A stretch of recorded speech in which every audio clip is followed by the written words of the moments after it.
Film director Amadi actress Homeshwori Karisu Twde Lanna Pao Masayam Nakali Lanna Pao Sandokpiganu haina haidakli. Mayambu kurumjari ai anaba makhaki status ta angana photo namaga oxygen thajali negi photo amak thagat pirambe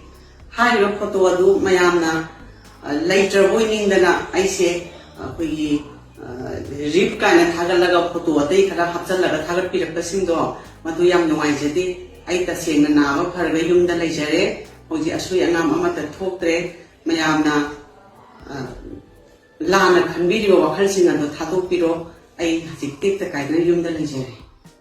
Cruise sipta sandore hanta virus kumba asobo laisar oire WHO lamdam asigi mahiroi singna doctor amadi engineering line khakta da mideng thambagum tawba laibak thibani speaker ti has saitabarta trongaw bi kasom kamjong gi wayen phangalu amuko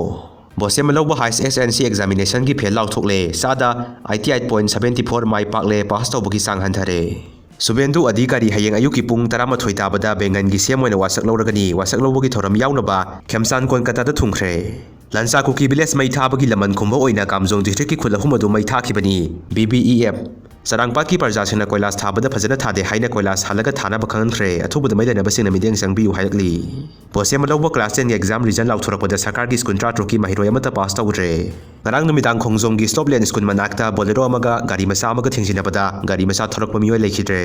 education SK commissioner desam gi chairman lauthona ba desam da taksingkhre CRPF ki amda thokpa thodo NIN paikhre miya mohali bala loisinba ngamdrabadi lengak leibagi kana balaite CPI KLB gi landa nupi yauna mioi mari Mafam Khangdri nagami samsing khutak ta thadorakadabani ensam pasanupi da nata balisa chaduba mapa ko na conviction pikre kamjong thaudoki matang da kokomi gi wafam ko hurna yaring da phongdrokli mapa lebak ta gi sangsilak ko kilal hawba sing neutralize tawgadabani UNC